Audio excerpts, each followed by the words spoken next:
Picture this. While everyone else is following the same tired financial advice that barely moves the needle, there's a small group of people quietly implementing strategies so unconventional that most financial advisors would call them crazy. Yet these same people are building wealth at rates that seem almost impossible. Today, I'm going to reveal 9 of these unconventional strategies that could completely transform your financial future. And I guarantee at least 3 of them will challenge everything you thought you knew about building wealth. Before we dive into these game-changing strategies, let me ask you something. How many times have you heard the same recycled advice about saving 10% of your income, investing in index funds, and cutting out your daily coffee? While that advice isn't wrong, it's incomplete, and frankly, it's designed to keep you financially mediocre. The wealthy don't just follow conventional wisdom, they rewrite the rules entirely.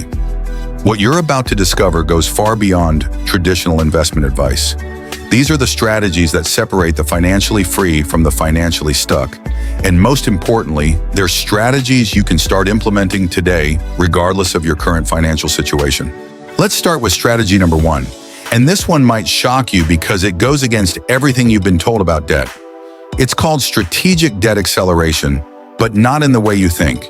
Instead of focusing solely on paying off debt as fast as possible, the wealthy strategically maintain certain types of debt while aggressively building assets that outpace the cost of that debt. Here's how this works in practice. Let's say you have a mortgage at 4% interest. Instead of throwing every extra dollar at that mortgage, you could invest that money in assets that consistently generate 6 to 8% returns. The difference becomes your profit margin. But here's the key that most people miss. This only works when you have the discipline to actually invest the difference and the knowledge to choose investments that reliably outperform your debt interest rates. The wealthy understand that not all debt is created equal. They distinguish between consumption debt, which drains wealth, and leverage debt, which can accelerate wealth building. This strategy requires a fundamental shift in how you view debt, from something to eliminate at all costs to a tool that can be strategically managed.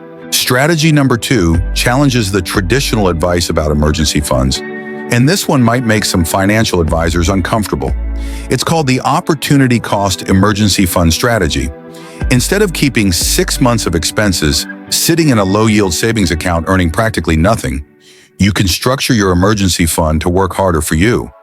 The concept involves keeping a smaller liquid emergency fund, perhaps 2 months of expenses, in high-yield accounts, while the remainder is invested in extremely liquid, low-risk investments that can be accessed quickly but generate better returns than traditional savings accounts. Think treasury bills, money market funds, or even stable dividend-paying stocks that you can easily liquidate. The psychology behind this approach is powerful. When your emergency fund is generating meaningful returns, you're more motivated to contribute to it, and you're not watching inflation slowly erode its purchasing power. However, this strategy requires careful planning and a thorough understanding of liquidity options in your investment accounts.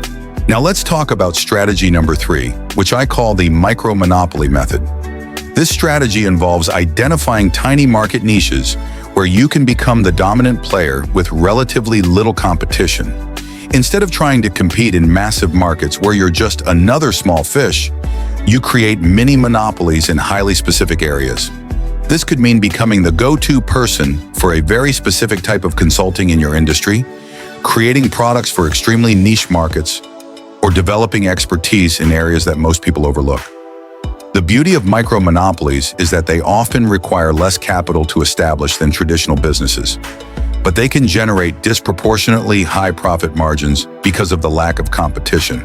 Think about someone who becomes the leading expert in helping left-handed golfers improve their swing, or someone who specializes in financial planning specifically for circus performers. These markets might seem small, but when you're the only player in the game, you can command premium prices and build incredibly loyal customer bases. Strategy number 4 is something I call value arbitrage, and it's one of the most overlooked wealth-building strategies available today. Value arbitrage involves identifying items, services, or opportunities that are undervalued in one market and selling them in markets where they command higher prices. This isn't just about buying low and selling high in the traditional sense. It's about understanding that the same thing can have vastly different values in different contexts. Maybe you speak multiple languages and can provide translation services to businesses expanding internationally. Perhaps you understand both technology and a traditional industry, allowing you to bridge gaps that others can't see. The key to successful value arbitrage is developing what I call market vision, the ability to see opportunities that exist in the gaps between different markets, demographics, or geographic locations. This strategy has created more millionaires than most people realize, often with relatively small initial investments. Let's move to strategy number 5, which revolutionizes how you think about time and money. It's called the time asset conversion strategy. Instead of just trading time for money like most people do, this approach focuses on converting your time into assets that continue generating income long after you've stopped working on them. This goes beyond just creating passive income streams. It's about fundamentally restructuring how you approach work and income generation. Every hour you spend should ideally contribute to building something that will continue paying you in the future.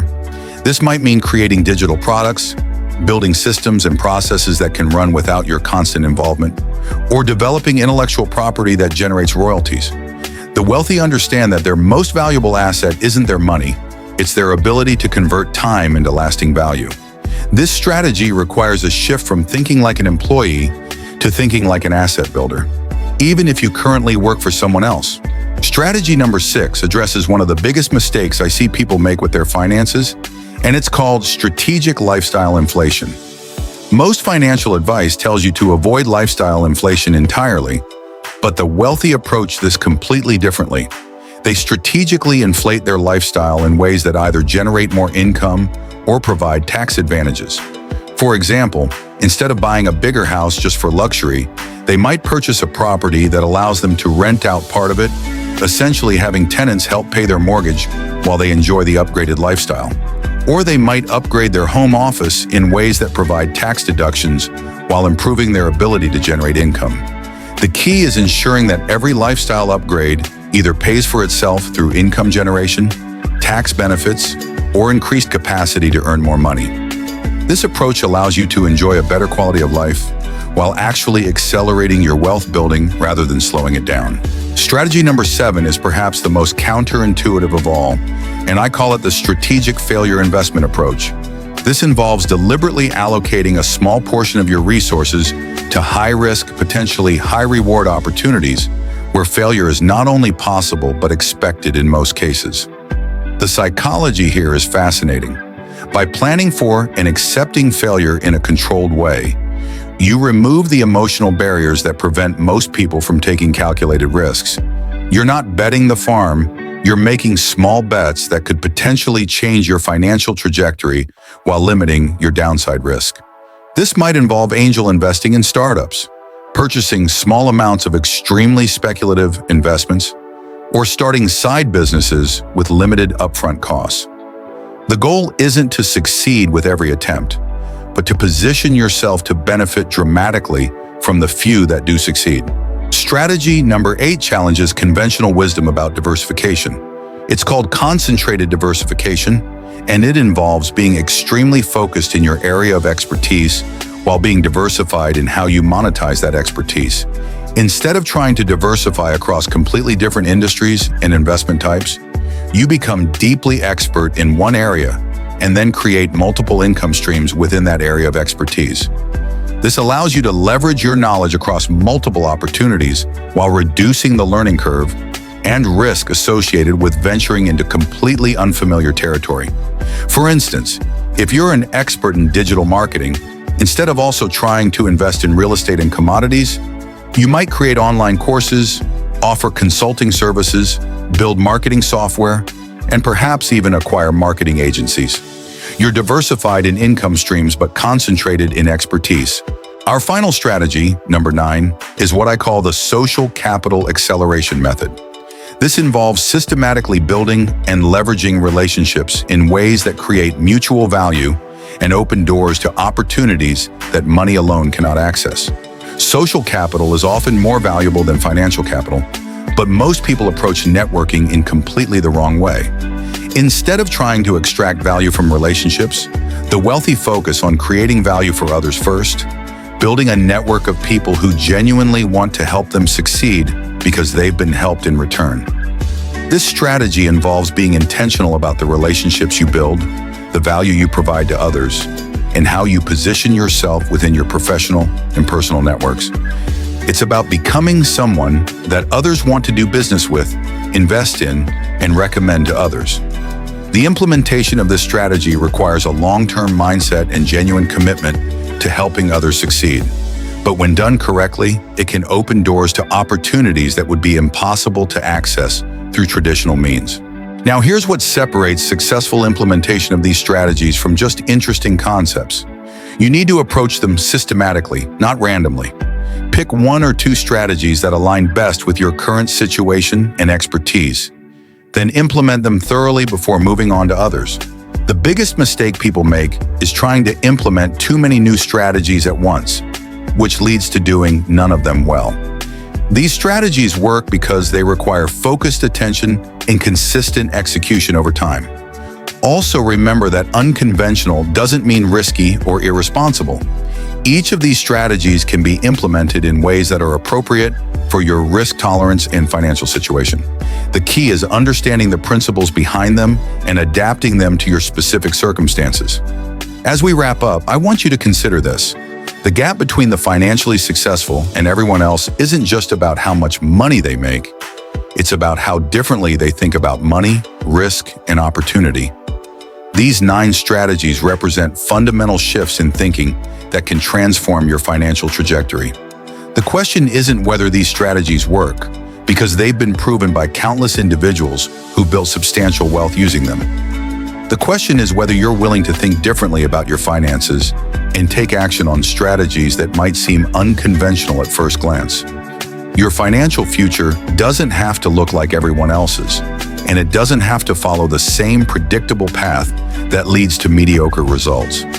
These strategies offer you the opportunity to write your own financial story, one that could be dramatically different from what you might have thought possible. If you found value in these unconventional strategies, make sure to subscribe for more content that challenges conventional financial wisdom. In the comments below, let me know which of these 9 strategies resonates most with you and which one you're planning to implement first. Your financial transformation starts with a single strategic decision, and today could be the day you make that decision. Remember, the wealthy don't just work harder or get luckier, they think differently and act on strategies that most people never consider. Now you have access to these same strategies. The only question remaining is what you're going to do with this knowledge.